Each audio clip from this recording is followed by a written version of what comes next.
আমাদের 2022 সালে আহ্বায়ক কমিটি গঠিত হয়েছিল। আমরা সকল আন্দোলন সংগ্রামে কুমিল্লা মহানগর বিএনপি রাজপথে সক্রিয় ভূমিকা রেখেছে। পাশাপাশি আমরা 27টি ওয়ার্ড কমিটি কর্মী সভার মাধ্যমে আহ্বায়ক কমিটি গঠন করেছিলাম।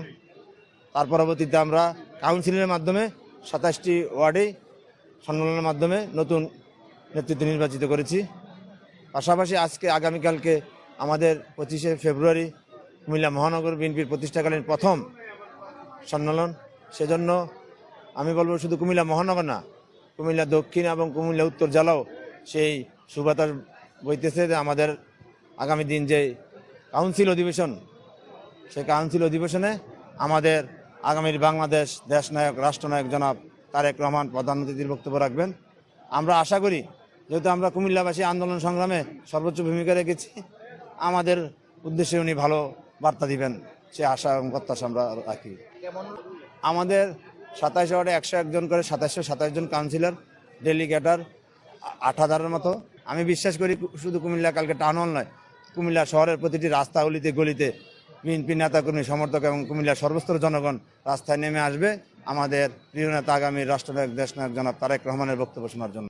নতুন জেলা কমিটি, আপনারা জানেন যে আগামী দিন কুমিল্লা মহানগরের এই সম্মেলন, এর পরে হলো আগের দিনেই আমরা একটা বাড়তি আনন্দ সংবাদ পেয়েছি যে আমাদের কুমিল্লার জেলার দক্ষিণ জেলার 41 সদস্য বিশিষ্ট পূর্ণাঙ্গ আহ্বায়ক কমিটি ঘোষণা করা হয়েছে।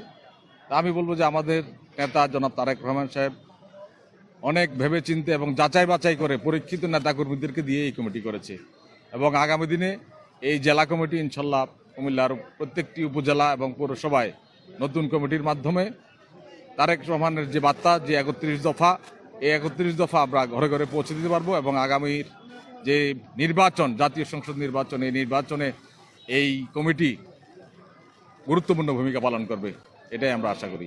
এবং আজকে আপনি দেখতে পাচ্ছেন পুরা কুমিল্লা শহরেই মানুষ এই কুমিল্লার সম্মেলনস্থল দেখার জন্য আসতেছে।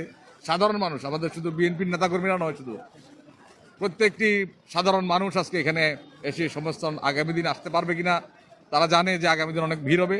সেই জন্য আজকে সারাদিন থেকে গত 2 দিন ধরেই আমরা দেখতে পাচ্ছি যে সাধারণ মানুষও এই আনন্দের শরীক হওয়ার জন্য এখানে আসছে এবং এই সম্মেলনস্থল ঘুরে ফিরে দেখছে।